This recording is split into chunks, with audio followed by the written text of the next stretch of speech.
Many psychologists gave up, but NBC's Jim Gray has the story of one researcher who continues to work on it. Certainly, we are all familiar with that sound. We were once transfixed by the ability of one man, Tarzan, to not only live amongst the apes, but also communicate with them. It was easy in the movies, but what about in real life? Did you like it? Yum, yum, yum. That's what Mommy's tasting. Now scientist Sue Savage Rumbaugh may have the answer. She's turning fiction into truth after dedicating her life to teaching language to a species of apes called bonobos. I've spent more time with bonobos, I think, than with human beings.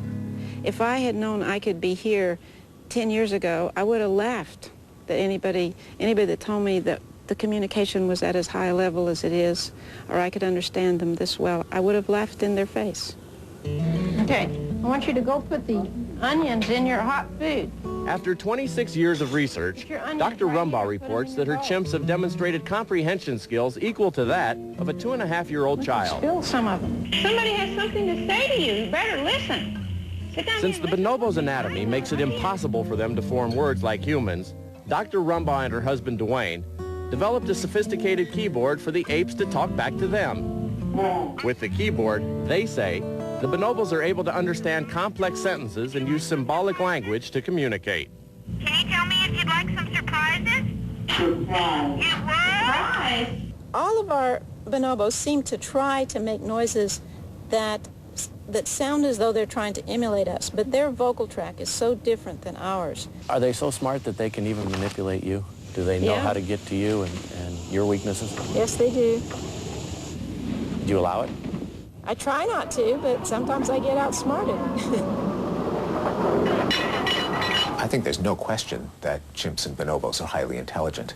There is a question of whether they communicate the same way that Homo sapiens communicates, namely via language. Stephen Pinker is a linguistics professor at MIT in Boston who believes the bonobos might be able to communicate, but are not truly responsive to language.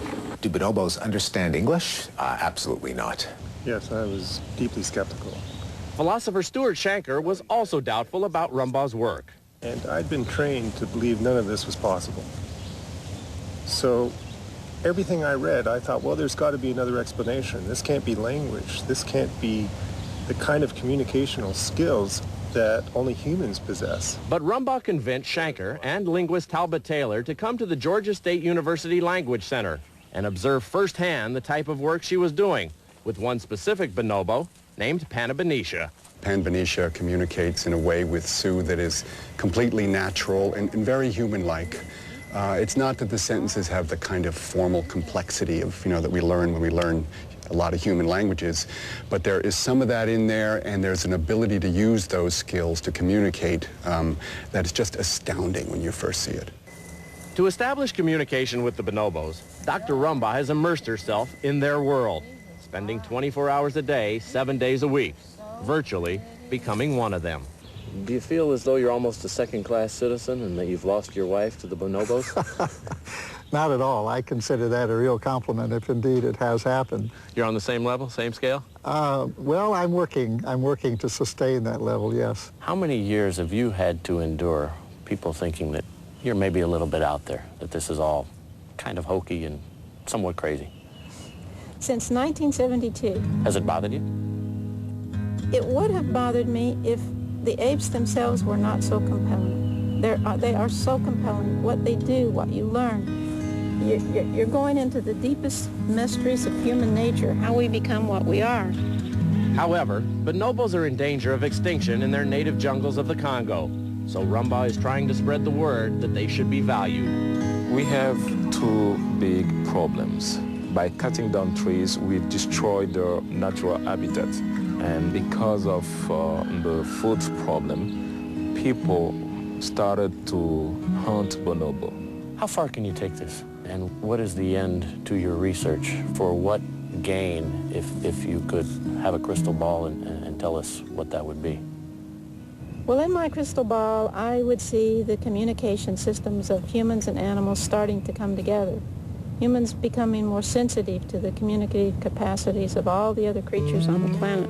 So are you in this for science? Are you in this for yourself? Are you in this for the chimps? No, I'm in this for the science of it. There's no mistaking that. And I will do the science of it, and I will do good science. And you don't care about any of the glorification? No.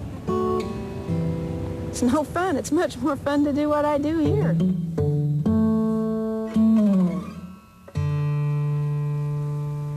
And if you'd like to learn more about Dr. Rumbaugh's efforts, you can pick up a copy of the book Apes, Language, and the Human Mind, which she co-wrote with Stuart Shanker and Talbot Taylor. And coming up on Today, helping teenage parents stay in school. Also ahead, Rosie O'Donnell as she kicks off her new season. And music from Luther Vandross and Shania Twain. But first, this is Today on NBC.